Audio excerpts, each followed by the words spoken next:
Imyaka isaga 60 irashize u Rwanda rugize igisirikare cyarwo bwite kirinda ubusugire n'umutekano by'abagituye. Nyuma y'indi isaga 60 igihugu cyari kimaze mu bukoloni bw'Ubudage n'Ububirigi.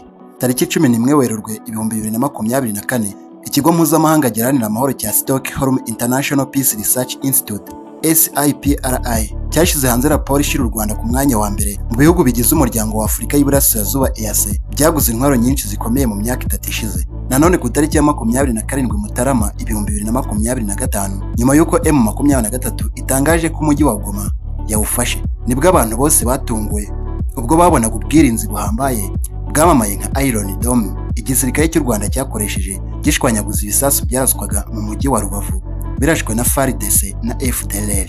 Twifashishije ubushakashatsi butandukanye, Wikipedia n'abahanga mu bya gisirikare. Wowe wadukurikiye uraza gusobanukirwa igisirikare cy'u Rwanda cyavuye naho kigeze uyu munsi mu 2025. Ubwo hari ku tariki ya 27 Mutarama 2025 nyuma y'uko M23 itangaje ko ifite umujyi wa Goma, nibwo abantu bose batunguwe ubwo babonaga ubwirinzi buhambaye bwamamaye nka Iron Dome igisirikare cy'u Rwanda cyakoresheje gishwanyaguza ibisasu byaraswaga mu mujyi wa Rubavu birashwe na FARDC na FDLR. Iron Dome ni izina ryamamaye nk'ikoranabuhanga ryihuta rishobora kurasa ibisasu by'umwanzi bitaragira aho bigomba kugera. Ni imwe mu ngabo zikomeye mu bijyanye no gukumira ibisasu kirimbuzi yakozwe n'ikigo cya Israel Defense Force IDF ku bufatanye na Rafael Advanced Defense System na Israel Aerospace Industries. Yashushanyijwe mu 2005 itangira gukoreshwa mu 2021. Iron Dome yagenewe gukumira ibisasu bito na misile, ibyo byiganjemo ibisasu by'imbunda, mortars ndetse na rocket. Ubu bwirinzi bushobora gukurikirana ibisasu byoherejwe no kubimenya mbere y'uko bigera ku butaka, hanyuma bikabyangiza hakiri kare. Iron Dome igizwe n'ibice bitandukanye birimo radari, mudasobwa ndetse n'ibisasu bipfubye. Radari yayo ifata ibimenyetso by'aho igisasu cyaturutse naho cyerekeza. Ababiligi bifuzaga ko u Rwanda n'u Burundi bigira ingabo zimwe. Colonel Guy Logiste wayoboye ingabo z'Ububirigi mu Rwanda nyuma akagirwa uhagarariye icyo gihugu mu Rwanda, mu gitabo cye yanditse Ma Mission au Rwanda 1988 yavuze ko imyaka 44 yari ishize u Rwanda ruri mu maboko y'Ababiligi, ariko nta musirikare w'u Rwanda wari wakagiye muri icyo gisirikare cya gikoloni wagize uruhare mu gufasha Gregory Kayibanda kugera ku butegetsi. Avuga ko Kongo imaze kubona ubwigenge ari umwe mu bagize uruhare mu kumvikanisha bene wabo ko u Rwanda rukeneye ingabo zarwo nubwo batabyumva. Impamvu ngo Ababiligi cyane cyane ubuyobozi bukuru bwari bushinzwe u Rwanda n'u Burundi butabyumvaga ni uko u Rwanda n'u Burundi babibonaga nk'igihugu kimwe kizakomeza kuba kimwe kikagira ingabo zimwe zikireberera. Ababiligi bumvaga ko gutoza igisirikare cyihariye cy'u Rwanda mu gihe hari inkubiri y'ubwigenge bizarangira Abanyarwanda babihindukanye nk'uko byabagendekeye muri Kongo. Kubera ko ibirindiro bikuru byari Bujumbura, ingabo z'abakoloni zitaga cyane ku bibazo byo mu Burundi kurusha ibyo mu Rwanda. Izo boherezaga mu Rwanda ngo akenshi zabaga zishinzwe kurinda ubusugire bw'igihugu no kurinda abanyamahanga baba mu Rwanda aho kurinda abaturage. Logiste mu gitabo cyagira ati, navuga ko ingabo z'Ububirigi zari zaratojwe nabi cyane ku bijyanye no kuzuza inshingano zo kurinda cyangwa kugarura ituze mu gihugu nk'u Rwanda. Ntacyo bari bazi kuri politike y'imbere mu gihugu, imibereho y'abaturage, nta rurimi n'umucyo gakondo bari bazi, byatezaga ibibazo kenshi. Colonel Guy Logiste yavuze ko mu 1960 yaje gutanga igitekerezo cy'uburyo u Rwanda rwategurwa rukagira igisirikare cyarwo, aho yagize ati, naje gutanga igitekerezo ko muri teritwari 10 zari zigize u Rwanda habamo nibura itsinda rito rya gisirikare paratoni rifite intwaro. Hagombaga no kubaho indi batayo yo ku ruhande yiteguye gutanga umusanzu ku rwego rw'igihugu. Kubera iyo mpamvu hari hakenewe nibura abasirikare 200,000 gushinga ishuri ry'abaofisiye bato n'ishuri ry'abaofisiye bakuru mu gihe gito kandi hakaboneka ibikoresho. Nyuma y'aho Ababiligi baje kwemera ko mu Rwanda haba igisirikare cyihariye gihabwa izina rya Garde Nationale. Icyo gisirikare cyabaga kibangikanye n'icy'abakoloni. Ingabo za mbere z'u Rwanda nta bikoresho zagiraga. Nyuma y'igihe gito ishuri rikuru ry'abaofisiye bato ryari Bujumbura ryagabanyijwemo kabiri, igice kimwe kijya Butare nyuma kijyanwa i Kigali. Tariki ya 10 Ugushyingo 1960 i Kigali hafunguwe ishuri ry'abaofisiye bakuru hatangira higamo abanyeshuri 7. Tariki ya 23 Ukuboza 1961 abanyeshuri 6 bahawe amapeti ya Suriyatona bayobowe na Juvenal Habyarimana waje kuba perezida wa kabiri w'u Rwanda.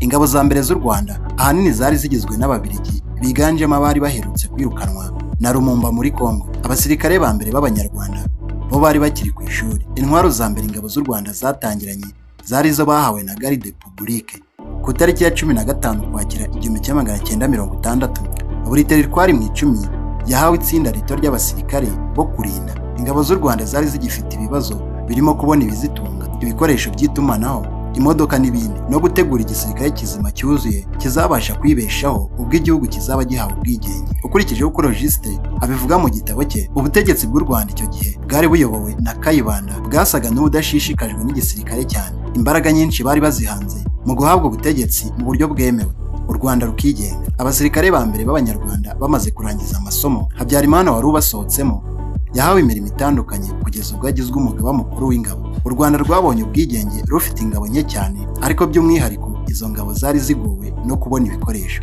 Ubwo hari ku itariki ya 7 Gicurasi 1962, Major François van der Straten yandikiye wari minisitiri w'ingabo na Logiste wari uhagarariye Ububiligi mu Rwanda ibaruwa igaragaza ko ingabo z'u Rwanda zifite ibibazo bikomeye by'ibikoresho, aho yagize ati nta mbunda zihagije zihari n'amasasu ahari ntarenga 12,000, ni ukuvuga nibura amasasu 600 kuri buri tsinda platoon, cyangwa se amasasu 15 kuri buri musirikare.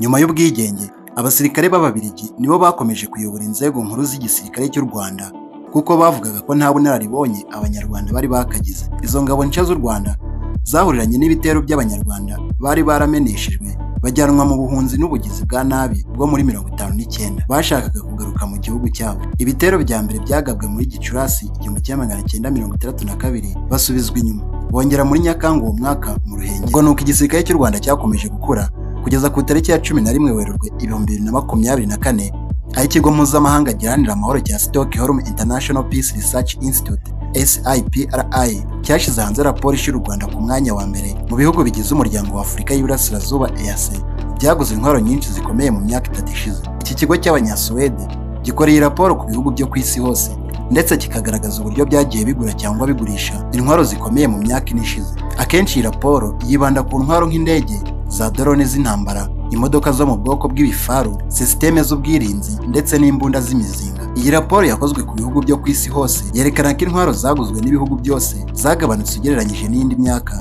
ine yabanje. Ku ruhande rw'u Rwanda kandi, iyi raporo igaragaza ko byibura hagati ya 2021 na 2023 u Rwanda rwaguze intwaro zikomeye zibarirwa muri 74, zirimo 58 rwaguze muri 2021 na 16 rwaguze mu 2022. Amakuru atangazwa n'iki kigo avuga ko mu ntwaro u Rwanda rwaguze harimo imodoka z'ibifaru zo mu bwoko bwa Cobra 2 ndetse n'izindi zo mu bwoko bwa Hizra rwaguze muri Turukiya. Si ibyo gusa kandi, kuko na mbere yaho u Rwanda ngo rwari rwaraguze imbunda z'imizinga zo mu bwoko bwa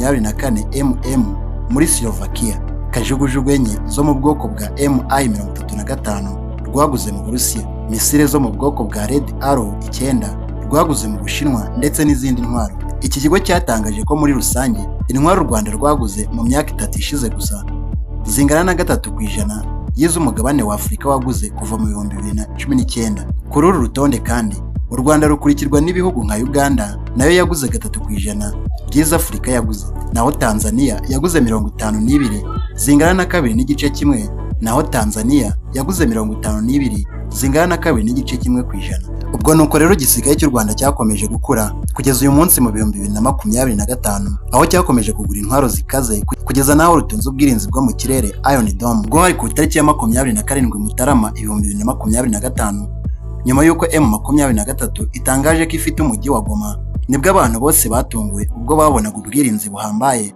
bwamamaye nka Iron Dome. Igisirikare cy'u Rwanda cyakoresheje gishwanyaguza ibisasu byaraswaga mu mujyi wa Rubavu birashwe na FARDC na FDLR. Iron Dome ni izina ryamamaye nk'ikoranabuhanga ryihuta rishobora kurasa ibisasu by'umwanzi bitaragira aho bigomba kugera. Ni imwe mu ngabo zikomeye mu bijyanye no gukumira ibisasu kirimbuzi, yakozwe n'ikigo cya Israel Defense Force IDF ku bufatanye na Rafael Advanced Defense System na Israel Aerospace Industries. Yashushanyijwe mu 2005 itangira gukoreshwa mu 2021. Iron Dome yagenewe gukumira ibisasu bito na misile. Ibyo byiganjemo ibisasu by'imbunda, motors ndetse na rocket. Ubu bwirinzi bushobora gukurikirana ibisasu byoherejwe no kubimenya mbere y'uko bigera ku butaka, hanyuma bikabyangiza hakiri kare. Iron Dome igizwe n'ibice bitandukanye birimo radari, mudasobwa ndetse n'ibisasu bipfubye. Radari yayo ifata ibimenyetso by'aho igisasu cyaturutse naho cyerekeza.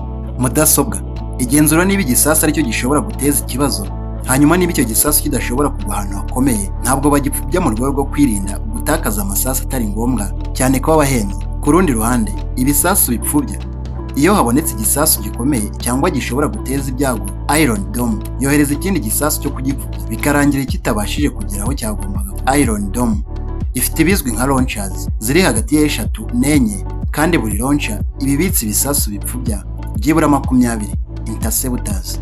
Aha intercept imwe igura hagati y'asaga miliyoni 100 n'150 z'amafaranga y'u Rwanda, bivuze ngo launch enye zibitse asaga miliyari 12 z'amanyarwanda. Nk'uko tubikesha amashakiro atandukanye arimo Wikipedia, bivuze ko guhagarika igisasu kimwe cy'umwanzi bitwara atari munsi ya miliyoni 150 z'amanyarwanda. Ikoresha kandi bateri ziri hagati y'10 na 15, aho buri imwe ihagaze amafaranga y'u Rwanda ari hagati y'asaga miliyoni 40 na 50. Iron Dome kandi ifite ubushobozi bwo gushwanyaguza igisasu kiri ku ntera y'ibirometero 4 kugeza kuri 70. American Ignition ivuga ko iyo u Rwanda rufite yitwa The Sky Dragon 50, izwi nka Gaz 2, ikaba ari nayo version ya nyuma. Ifite ubushobozi bwo gushwanyaguza ibisasu biri ku ntera y'ibirometero 130. The Sky Dragon 50 igisasu kizimya cyayo interceptor kigendera ku muvuduko uri hejuru ya metero 1000 mu isegonda. Ikindi ikaba ishobora kugendera ku butumburuke bugera ku birometero 20 uvuye ku butaka.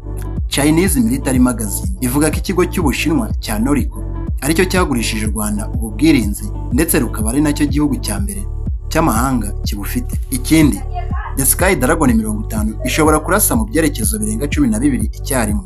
Ifite ubushobozi bwo kurwanya ibisasu byinshi icyarimwe nubwo byaturuka mu byerekezo bitandukanye. Ibyo bituma ikoreshwa neza cyane mu gihe hari ibitero bikaze cyangwa intambara. Hari amakuru avuga ko u Rwanda rufite ubwirinzi kuva mu 2014, bivuze ko rumaranye imyaka 11. Ubu kugeza uyu munsi rero u Rwanda rugeze kure mu bya gisirikare kubera ko rushobora guhangana n'ibindi bihugu